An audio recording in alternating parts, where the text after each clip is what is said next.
I really want him to have some plans on what he would do to stimulate not just philosophy but true action. I think it takes more than the President of the United States to get us out of what we're in, and I just don't like the blame game. Who does like the blame game? With us now, Congressman Luis Gutierrez and the chairman of the Congressional Black Caucus, Emanuel Cleaver. Gentlemen, thank you both very much. Congressman Cleaver, first of all, that lady was talking about the blame game, wanting something on the economy. What can the president really suggest tonight that will do something about the economy and about unemployment and the housing crisis, which is so fundamental to the struggle we're having with the economy? Well, I think the president can talk about things that he and the Republicans, or the Democrats and the Republicans, have in common for at least the last 3 years. And if you really look at it, it goes probably for the last 50 years. Republicans and Democrats agree that we need to always have a transportation bill. For every $1 billion spent, we create about 20,000 jobs. And so if the president lays this out as a way of generating jobs, and the public can understand that Republicans and Democrats have both agreed on it, if the Republicans then move away from it, it then proves the point that the president's tried to make, which is that they will not cooperate with him under any circumstance. Isn't that sort of setting up the blame game by setting up something that Republicans have now said they will not support? And so you're creating a situation where there will be more gridlock. Well, I think the gridlock was already put in place.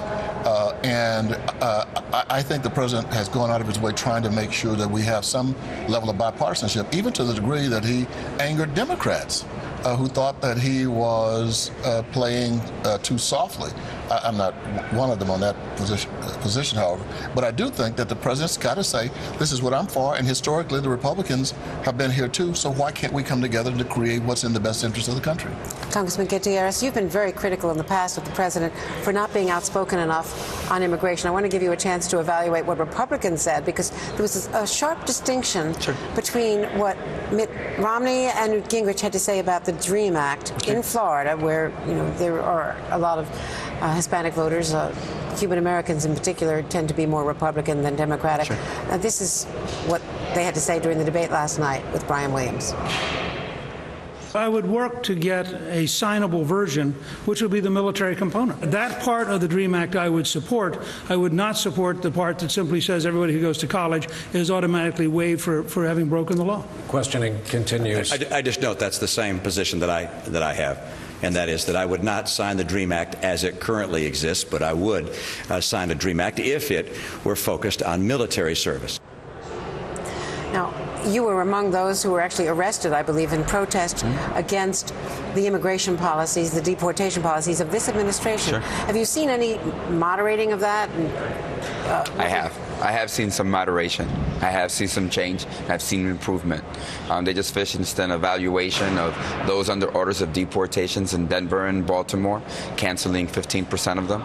I think we should take another look at those people.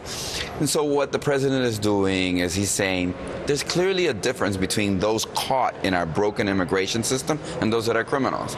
You're a gangbanger or a drug dealer, if you're a murderer or a rapist and you happen to be an immigrant, you're just simply a foreigner that we need to get rid of. But there are many who work in our fields and our industry, who are married to American citizens, who have 5 million American citizen children, who have parents that are undocumented. He's taking a new look, and I'm happy that the administration is looking at their discretionary powers and using discretion and distinguishing. And so I'm very happy the president is taking those actions. And what do you want to hear from him tonight? Let me ask you first, and then you. I think what I want to hear him. I know that you said earlier that it's setting up the blame game, but it is the answer. We need to stimulate our economy. We can retrofit our schools and our buildings and create jobs. We need to rebuild bridges and roads. Those are the kinds of things that any economist will tell you stimulate the economy. Look, when Barack Obama got sworn in as president, you and I very well know we were losing hundreds of thousands of jobs a month. We are creating hundreds of thousands of jobs. So don't say that his policies haven't worked whatsoever. If he takes blame for, if he has to take responsibility for the totality, then he should also be rewarded for the changes that are taking place. The American public want to work. I've watched many of the debates. And you know what? Tonight, I believe, is the beginning, right? Probably for the President of the United States, or the State of the Union, to set. This is his moment. They've been on the debate calling him, you've seen them, calling him a Muslim, un-American, unconstitutional, people coming to and they're never correcting them. This is a time to show him as the President of the United States of America, the American that he is. Not the food stamp president. Which, of course, is the reference that Newt Gingrich has been making in all the debates. Thank you very much, You're welcome, Congressman. Andrea. Thank you, both of you. I know you're going to be in the chamber tonight, and we'll be watching. The Kennedy Library...